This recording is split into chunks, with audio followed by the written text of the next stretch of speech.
Hello there and welcome back to the channel. Today's video is one I originally published as a Patreon only video, but I've decided now to share it with everyone else. I had a question from one of my patrons about how do I go about doing the diagnostics on some of the equipment and gear that I look at on the channel. For instance, whether that be flight controllers or some of the VTXs like we've been doing recently. So I put together this video which walks you through the diagnosis process, but also just trying to give you an idea of the layout and the kind of components and how you can understand how the circuit is actually made up and then begin to diagnose it. I hope you find this video interesting, and if you do, please do consider supporting us via our Patreon if you want to see more content like this, because if it is something you find interesting, I will again first be publishing it to my Patreon account, but then we'll publish it to the main channel later. There is also option there to support us via Buy Me a Coffee too.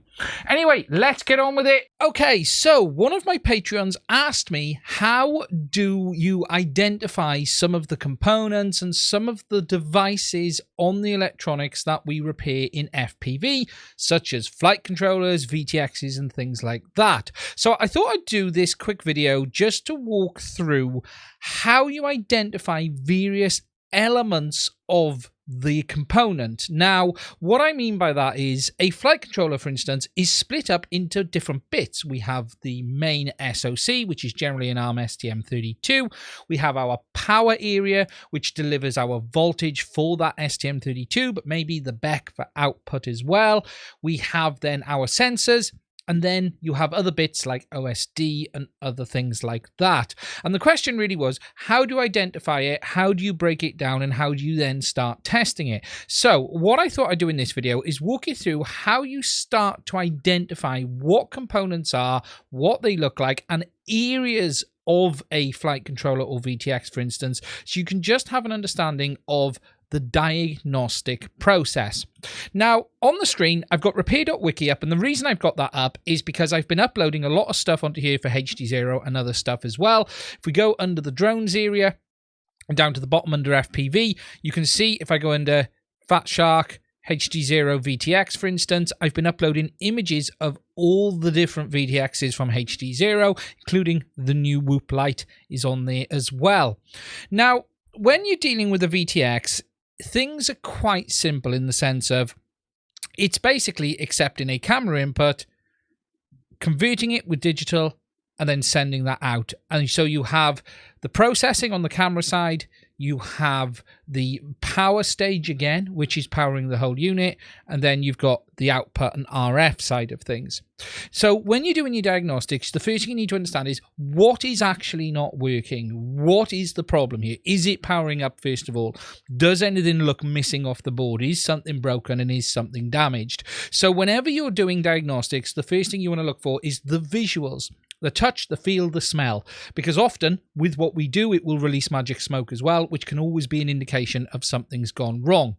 So, for instance, if I hop up this image here, we have a original Whoop VTX for HD0. This is the first version of the VTX. This is, again, split into different areas. So over here, which you can't quite see, let me just get my mouse pointer sorted. Okay, so I've turned on the green mouse pointer now so you can see a little bit better. So on the board over here, we've got our main power inputs over this way. We've got our then chipsets from DiviMath. We've got our antenna output. We've got a power amplifier here, and then we've got our MIPI input. Now, the way you start identifying things is somewhat around the way the board is laid out. It isn't always the case that things are separated, but it is often fairly straightforward to start looking at the board and understanding the areas that we have. So for instance, if we look around the antenna, we can see we've got the MIPI connector output. And if you just look, the trace goes along here all the way through these components up into here. And that then is our main RF power amplifier. That is what is boosting the signal out of this chip here. You can see it actually comes out to here into this little square thing here, which is a filter, then goes down and into the PA. So that is boosting that RF power.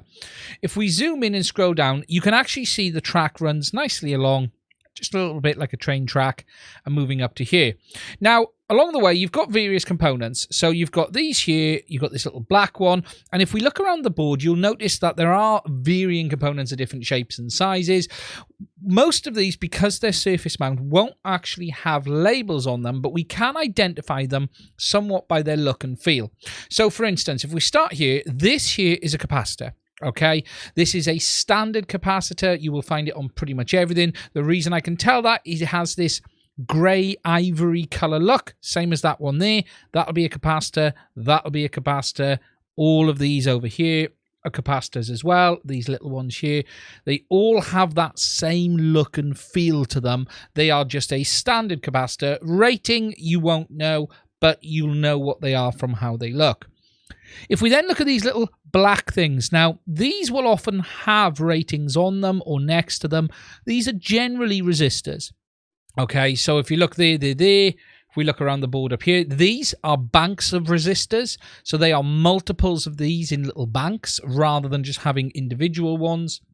You've got another bank there, you've got another one there, and you've got a mixed in another one up there. Again, you can tell how they look either by them being labeled by an R number, or just the overall general look at them will hint that they are a resistor. You then have things like this, which may be capacitors, most likely capacitors, but some of these can be inductors as well. Most likely, though, capacitors. You can see this one here. That's probably a 0 ohm resistor, something like that coming out of there. Again, it's used in the matching circuit to get the antenna to the correct impedance, which is 50 ohms, because the impedance or the load of the antenna isn't actually driven by the amplifier. You need to create that load afterwards along there. Now, if we take a look around this board, there are varying bits that you can see, and it helps you identify what they are. So at the top here, you can see these here. These are much bigger capacitors. Still capacitors again, but much bigger ones. Hello there, it's me from the future, and I've actually got something wrong here. Looking at this part of the circuit, whereas I said those two big grey things were capacitors, they're actually not. They're inductors. They're part of that voltage regulation circuit, and this actually turns out that the chip labeled AEDN is a dual voltage regulator outputting 1 and 3.3 volts to the circuit. I did just want to make sure I corrected this as part of this video, because this is always a learning curve. We're trying to understand a circuit that we don't have a circuit diagram for. And if you've been watching the channel regularly, I've been making more content on repairs on these, and we now have a better understanding of the VTX's circuit, the layout. You have those two coils for the voltage regulation, and then that other coil is actually for the voltage input as described in later videos. I've actually made this image you can see here, which better describes the layout of the circuit, and that's been uploaded to repair.wiki. Again, this is all a process of learning, and whilst you don't always get everything right, the premise that I'm describing in this video is correct, and that is building up an understanding of the sections of the circuit and then going in deeper and trying to understand exactly how they work. And you can see there's a couple more there. We've got this chip here, a couple of capacitors here, a couple of capacitors, a little resistor in this. Now, if we want to identify this, this is most likely a voltage regulator. And the reason I say that is as follows. This little device here is a coil. Generally, all switching type regulators will have a coil for smoothing out the switching effect of the regulator as it's in use. You can always identify them because they look like these little square things here. If we hop over to some other devices to look at as well, you'll see on this here, there's a little square there and a little square there. That's another coil. If we hop over to here onto this one hasn't got one. This one down there, there's a little square. You can see there's 100 on that. They'll normally have a number on the top for the medium-sized ones. But what these all are coils. Again, another one on that flight controller there. They're all coils, and they're always related to voltage regulation. So this allows us to identify that this area here in this square will be some form of voltage regulation for the board. If we hop over and take a look at the bottom of the board on this one, here we go. You can see again, something again very similar. If we scroll down over to here, you can see you've got all the components over the bottom of the board. Capacitor, capacitor, resistor, resistor, resistor, resistor, resistors, some more capacitors. But again, we've got a coil labeled 220. We've got an IC and another IC.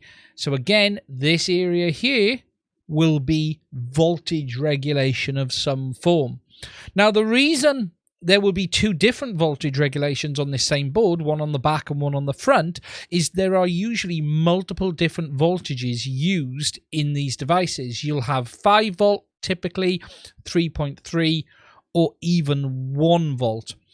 A nice one to look at on this, if we hop into this, which is the Race V1, this actually shows it very nicely because you can actually see all of the different test pads on this HD0 VTX. So for instance, this pad here, it says 1V2, 3V3, 5, 1V2. That is the voltages on the test pad. So 1.2 volt, 3.3, 5. So there are multiple different voltage outputs on this. Therefore, you're going to need multiple regulators or multiple regulation stages on the device. Now, I've just done a repair video on this actually, and in that video I actually show you my diagnostic process of how we worked out what was wrong, and that was this little IC here, which was a 4302 voltage regulator which outputs 5 volts. Now, how I identified that again is that same process. If we have a look, what we have is a coil here, we have another IC here, and we have this IC here. There's a transistor, and here is a diode. The reason I can tell that's a diode is you can see it's a more silicon device, so it's not like a resistor or a capacitor, but it's got the line across the top as well, telling us the direction of current flow. And the circuit on this is very straightforward. When I actually worked it out, the circuit comes into here, up through there to that leg there of the transistor, through the transistor, into this pin here of the regulator, and the voltage comes out of this pin into the coil and out to the system. So when we look at this board, we can identify the areas. We have our MIPI area up here, which is this big square area. We've got the MIPI connection, we've got the MIPI interface IC, and some sundry components to make that work. We've got our main DiviMath chipset. Again, we've got our antenna, UFL, coming down to our amplifier, this time coming along here and down. So if we scroll in, you can see again, the track is coming along here, down and in. And then over this area, over the other side, we've got our main voltage regulation area with our coil and this second IC. Now, whilst I haven't checked this, I would expect this all to work as follows. You will have your main battery voltage coming in here. What I'll actually do, let's save this image a minute to downloads, and let me open it in Photoshop, because what I can then do is show you this a little bit better. There we go. Okay. And then we'll get a paintbrush. Okay, so if we zoom in a little bit on this. So I would expect the setup on this device to work as follows. We will take our paintbrush. So the voltage comes in here, up into this diode, through the diode into this leg of the transistor, from this transistor into this IC here. So you can see we've got a flow with the current flow being that way through into this IC, and that there is full battery voltage. So that will be full whatever the input of the VTX is. From there, this power comes down here into this side of the coil, and it goes to the track, which is all the way along there. This output here is 5 volt. That's not really a 5. There we go. That there is 5 volt. So we're getting 5 volt out into here.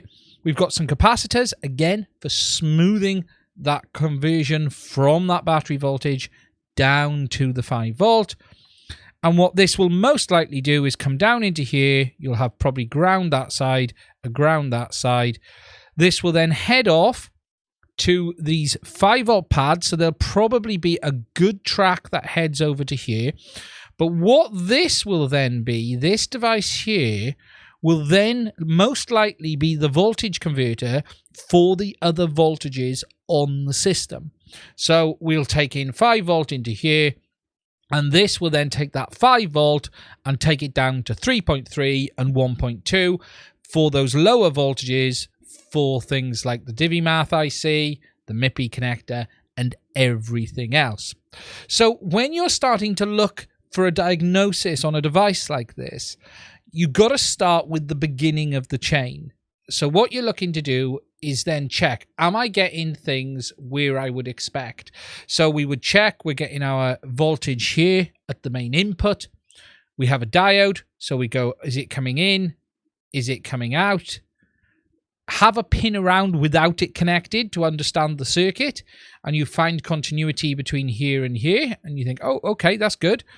And then you can then check this side or that pin and see where that goes. That's most likely ground. Can't remember off the top of my head, but probably is ground. And then we figured out it went to there. And when I was doing my testing, as you'll see in that video, this was shorted to ground. This track here was down to ground, which showed me that that transistor had actually given up. Now, this process you can do on almost any device. It doesn't have to be just the VTXs.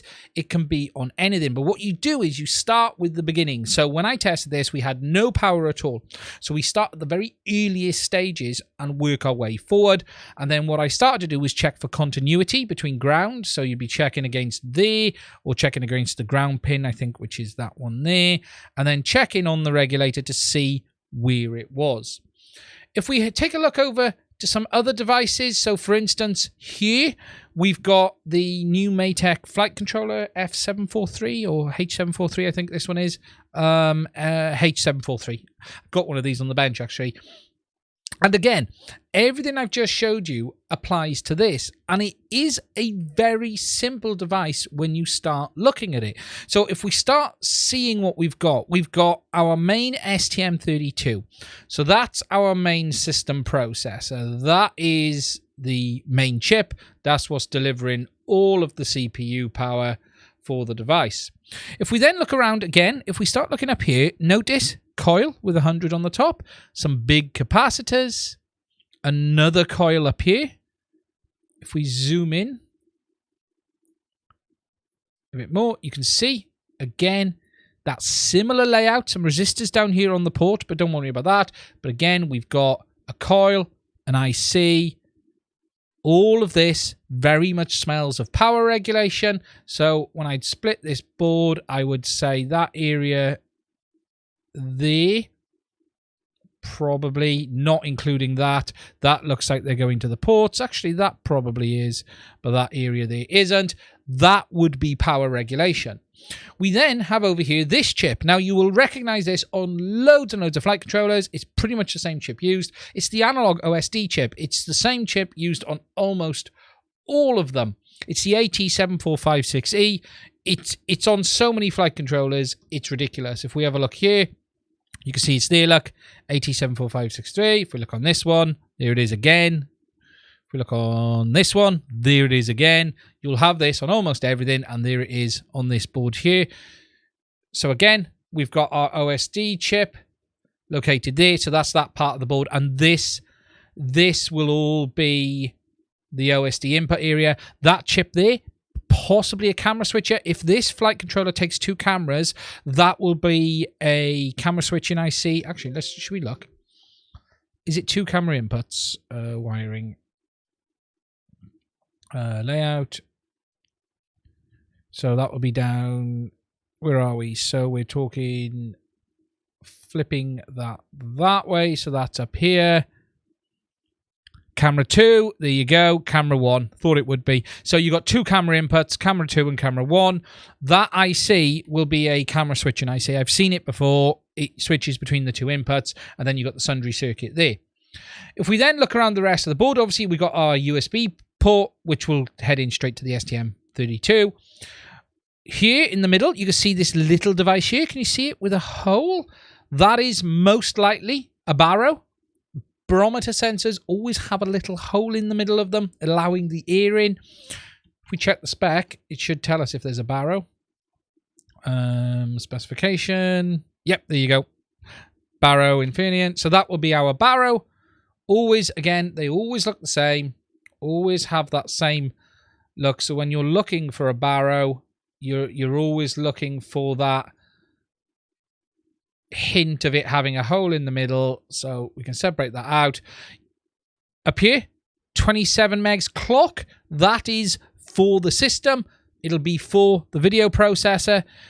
For the OSD, 27 megs clock. You can see it says 2700p on it. You'll find it on all the flight controllers. That's related to that one up there. So if I want to take that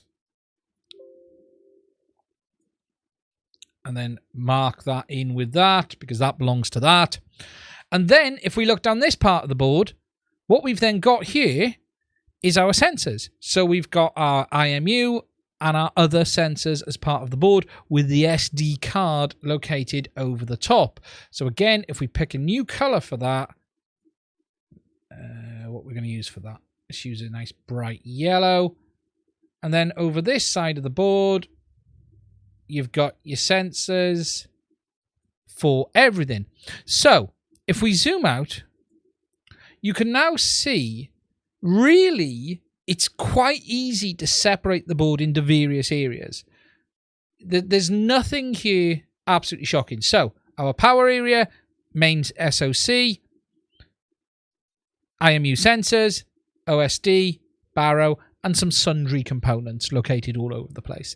Now, once you understand that, you can apply this to almost every flight controller out there. If I go back to the pages on Maytech, if you look at all of their flight controllers, all of the same things apply. So if we look at this wing controller here, nice big one, additional voltage regulation stages on this one, but all the same stuff applies. So if we look here, you've got another big coil on this one. This has probably got a very high power output rating.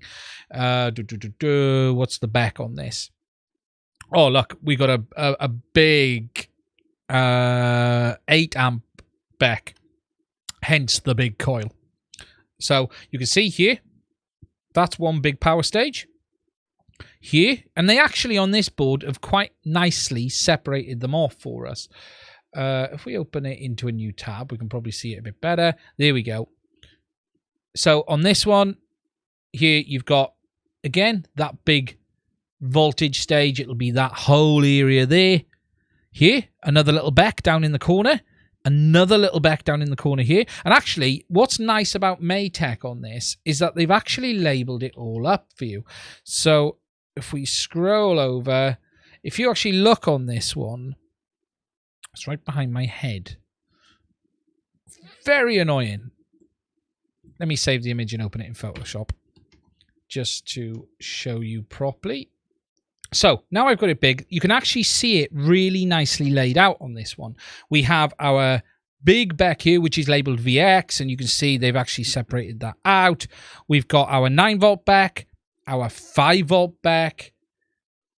Then you've got the controllers for the output. This is your current shunt resistor, which does your measurement of current into the flight controller. So they've got that up there. And then if we scroll along onto the main flight controller, you can see again, everything else separated out. Again, that image, that IC for that OSD, same chip. Our main STM32 controller. You can see the barrow located down there. You can see the IMU.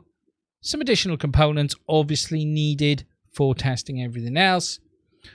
But overall, the layout and the basics are exactly the same. So when you're starting diagnostics, what you're looking for initially is there power? What power have I got? What is missing and what isn't working? And for instance, on this big thing here, what you will find is this. So this main regulator will power everything. And then these little regulators all come off this one. So you come from this, which is the VX regulator, and then that will step down to 9-volt from that regulator and step down to 5-volt from that regulator, although that's configurable to 12 as well if you want it. So if the flight controller was completely dead, the chances are the problem would be with the main regulator first of all, But if you then only lost a single rail, you would then go down to the other regulators, and that same process would stand for this as well on the HD0 VTX as I showed earlier, like I had on my one.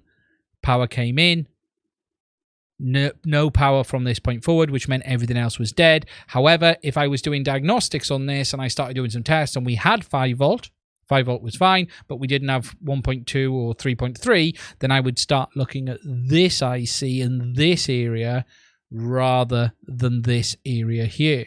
Now, very quickly, as for how you would start to test some of these components and how you would start to look at what's working, well, there's 2 things. You would first of all use your continuity testing on your multimeter. As point A to point B. You could use diode mode, which gives a beep. Diode mode is good to use if you are testing diodes, but it also shows direction of circuit as well, whereas continuity or resistance mode will allow you to check if something's working. So the process you would start with is the look, feel and smell test. As I said, check for the lack of magic smoke. Is anything fallen off? Does it look damaged? Is anything broken? And then you start to poke about on things to try and understand what's going on. So for instance, we would test that diode there first of all to make sure that we've got continuity through that diode, because I can see the circuit comes in. So I would put the multimeter on diode mode, check at that point there and check at that point there. And then we'd go, oh, okay. We're getting flow through that, and check you're getting flow one way and not the other. Remember, a diode allows the flow of current or voltage to go one way. I'll keep it to voltage for the term in this. And then again, unpowered, start poking around and try and find where the circuit goes. So you might find, well, that's linked to that, that, and that. Okay. Oh, but that's also linked to there. Okay. What's this do? Let's have a look what this pin is and do continuity on that. And you sort of go, check that between there and ground. And you go, oh, well, that's linked to there. So that's an input. That's ground. So that must be an output. And you then, again, start moving around from there, getting in closer and go, right, where does this go? And then you'd continuity between there and check that pin, that pin, that pin, that pin. And then suddenly go, that pin, nothing. They go, ooh, okay, that's connected to that. Have a quick look around. What is this? 4302. Turns out it's a voltage regulator. It's a small switching regulator. If you're lucky, you can then go and find the pin out online and try to understand what it is. But if you can't find it, you know there's a coil here. You know the coil is going to be part of a switching regulator. So you can then check from that point there to each of these pins, the him, and you go, oh, continuity to there. So that must mean that's there. And then you start looking for shorts. Okay, so whilst I've got continuity here, is there continuity between here and here for ground? Or here for ground? Because you know there shouldn't be on the output of a regulator because it needs to output voltage, not output ground, because you can't output ground. So you would then go from there to there and go, oh, actually, whilst I know that's the output because it's going to the coil, it's also linked to ground, which is giving me a hint that the regulator is faulty. So what I would then do is lift him off the board and do that test again without the regulator in place. So you'd pull him off and do the test again. And if the short is gone, you would then know that the regulator was faulty. And you could do all of this without actually powering the board up. But if you wanted to power the board up, you would then start just measuring voltages. Just get rid of all of this. And then you would take a multimeter and you go, right, okay, what I'm looking for is there positive voltage here on the pin? That didn't work. That was meant to be red. There we go. So you check for positive voltage there and you go, oh, I got battery voltage. You check it there. You check it there. And actually, if you look on that image, you can see, I don't know how well you can see because my head is quite close, but that is where I'd stuffed my probe in on the testing in the solder. Can you see that mark? That is the point that I pushed my probe in to do the test on the device. So I'd check, oh, there's voltage there, there's voltage there, that's fine. Oh, there's voltage there, that's fine. Oh, there's voltage there, I know that's working. Oh, there's voltage there, but the output, oh, nothing at all. That's not good. And then you would know that something's off, and then you could then turn it off, go back to continuity and start again. As for a couple of other things, which I'll mention before I wrap this one up, because it's a bit of a loose video, probably only end up on the Patreon side, this one. As for, well, how do you test all of this other stuff? That is a bit more complicated. So, for instance, capacitors, the only thing you can tell with capacitor that there isn't continuity. They can short to ground, but that is more advanced diagnostics than the basics we're doing here. But again, you can check again from ground to one side should be fine, to the other side there shouldn't be. As for how you would identify something, so for instance, if this was my board and I'd knocked off this capacitor here, and I wanted to identify it, the chances are, unless you got the specification, you wouldn't. I'd just go and fit something on about the same size and shape, and it'll probably work. Things get a bit more complicated if you were to lose a resistor. So one of these black things here, or these ones here, they do have a specific value. What I would then probably do is look at the values of the ones around it. If I didn't have another board, if I had another board, I could test it. But I'd start looking at the ones around it and start going, okay, what are they? And if they're all similar, I just go and get one similar and put it back on. A lot of the time, especially outside of the voltage regulation circuit, you know, some of these components on this area up here, you'd get away with them being slightly different. It would be fine. You'd pick something, you know, chuck a 5K resistor on it and see what happens. You're not going to go too far. The big issue you've got to be careful with power stages is if you put the wrong resistor on, it can shift the voltage, and what should be a 5-volt regulator could be an 8-volt regulator or 2-volt or something like that. So you have to be a little bit careful. But you can test for that, and you can diagnose that as things go through. Just a couple of other components before I wrap this up. I mentioned this thing here. You'll see it on a lot of the boards. It's a filter. It's an RF filter. It's used on all RF side of things. So it's either a bandpass filter or a harmonics filter. So it only allows through the frequency we want through. It can also be a matching circuit. Again, remember I said earlier, your antenna should have a load of 50 ohms. It can be an antenna matching device as well, usually a combined Balun RF filter kind of device. So what this will do is that will be coming out of there somewhere, and then that will be going into the, I think I can see that track going to there, and then the track from this comes out there, and then goes up that way to the antenna like that from the power amplifier. So again, you will find that on most of the boards. If we look on the other HD0 boards, let me get to the right screen. If we look on the others, you'll find them located on pretty much all of them. Here you can see it on the Race V1. If we look at the Race V2, it should be here. There it is. It's located down there. If we look on the Whoop Light, there it is. You can see it located there as well. Again, very similar setup on all of these devices. So once you understand what's broke or what's missing, it's fairly straightforward to start looking for things. Just to very quickly show you, it's always worth a good look, feel and sniff whenever doing diagnostics, because something like this can happen. If you look at this board, this is one I've put up. The MIPI chip is actually cracked along there. I don't know how easy it is for you guys to see on that. That's a bit better. But that chip is actually cracked. So things like that, visual inspection is very, very important when you're doing diagnostics. You're looking to see what has gone on and what's happened. So again, you know, if you're looking for damage around the UFL, no, all looks fine. But if you're looking at the board and going, oh, okay, that's not good. Is it a hair? You often look with a hair, because a lot of stuff can look like hairs first of all.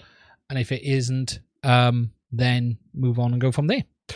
Okay, that's it on this one. I hope you found it interesting. It was something someone asked for, so I thought I would put it together. I don't know if I'll end up doing this as a proper video or not. We will see in time. But anyway, I thought I would share it with you. Stay safe. Thank you to all of you who support the channel via Patreon. I could not do this all without you. Stay safe. I will speak to you soon.